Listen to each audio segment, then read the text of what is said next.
Thanks for staying with us. I'm Jesse Waters in for Bill O'Reilly. And in the personal story segment tonight, is President Obama playing the victim card as he gets ready to leave office? Here's what he said in a recent interview with NPR. I had to live through controversies like the notion that I was trying to kill Christmas, right? Well, where'd that come from? Well, well, he said Happy Holidays instead of Merry Christmas, so that that must be evidence of him either not being a Christian or not caring about Christmas. It sounds funny now, but you'll have entire debates in conservative circles around that. Joining me now with a reaction, Democratic pollster Jessica Tarlov and Lisa Booth, a Fox News contributor who also writes for the Washington Times.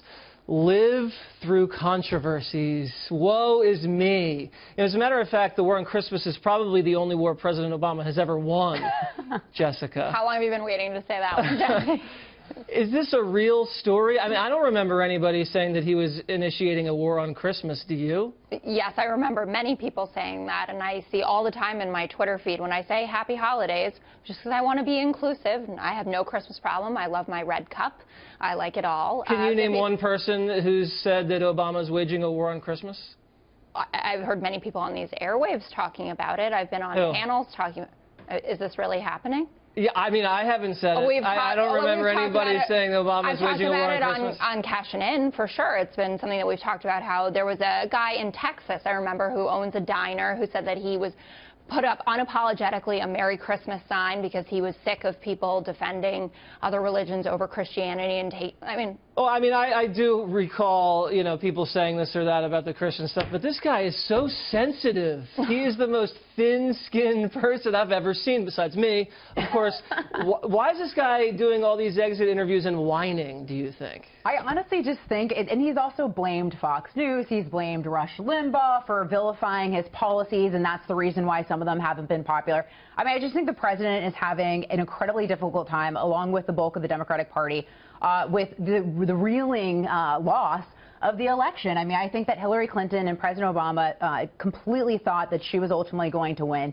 They're very surprised. Well, they were not alone in thinking that. But I also think that they realized that the election was also a rejection of President Obama's policies. And look, he's blaming, all these different things for the rejection of his policies. But look no further than the fact that insurance premiums have increased by 30% in states like Pennsylvania and Arizona. Places, some policies have increased 116%. Right. He's tried to decimate entire industries and workers like the coal industry. So these are the things that drove the election. It was jobs, the economy, it was the rejection of President Obama's policies. I understand that, and he has a very high approval rating, I think, because he's a personable guy that people do actually like. And I know people get a bump as they're on their way out. We do know that overall healthcare costs are not rising as high as they did in the 10 years before Obamacare. But I just want to say, as a bit of sympathy for this moment, this man is being succeeded by a birther who said that he founded ISIS. Wait a second. You want us to feel sorry for President Obama, the most powerful man in the world, who's been there for 2 terms, who did everything he wanted, we're supposed to feel sorry for him? He wanted the job. Yeah, he wanted the job. Twice. He did. And I think he did a good job, and I think history is going to be kinder to him than these conversations right now. I'm not so sure about that, because I think the president's legacy, I think the only place you're going to see that is his library, because Obamacare is going to be gone, the Iran deal is going to get ripped up. There's not a lot left after 8 years once Trump gets into office. And here's the thing, too. There's a notion that has been proven wrong this election cycle. There's this entire notion, because Republicans won back the majorities in the House and the Senate in 2010 and 2014, that Republicans couldn't win a national election. But what we found out from this election is that the Democratic Party has actually been propped up by the personal likability of President Obama, but his policies and the party as a whole have been rejected by massive margins. You look at just the losses at the state legislature. Yes, Democrats hold fewer state legislatures than ever before. That's absolutely true. But when you look at the numbers on the actual policy, Republicans also have the majority of governorships across the country, the House and the Senate, and now the White House. So you guys have seen, the Democratic Party has seen historic losses under President Obama. I don't remember Bush or Clinton complaining this much when they left during these exit interviews. I think these exit interviews are designed to kind of cement the legacy, see kind of looking back what I did and kind of coast into the sunset. What I see from this president, President Obama,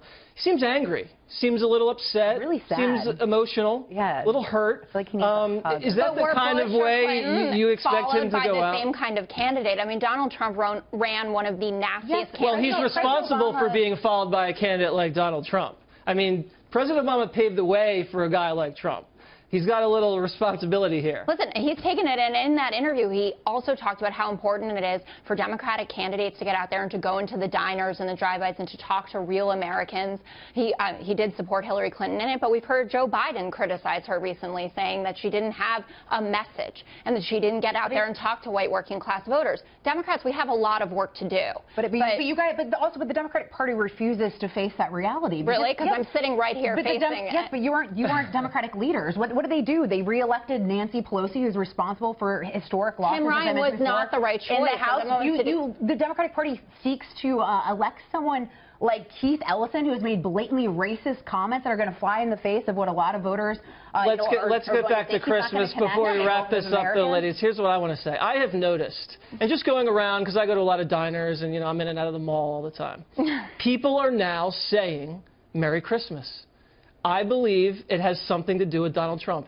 We used to say Happy Holidays a lot under President Obama. He's still complaining about it. It's nothing personal. People are saying Merry Christmas again. You can see it on the streets. Have you guys not picked up on that? I have. I mean, I've always said it all. I don't know why is that so exciting. We also have Jews. We're so excited about it. We get to say Merry Christmas again. But I don't know. You can pick the or stock Happy market, Kwanzaa. You can say Happy Kwanzaa too. But you were excited about Christmas, and I'd like to unpack that further. There are people of all religions in this country, and Happy Holidays brings them all in. Okay, well, we can say that too, but we're going to say Merry Christmas. Merry Christmas and Happy Holidays. Again. Merry Christmas, Jesse and Lisa. Thank you guys very much. I appreciate it.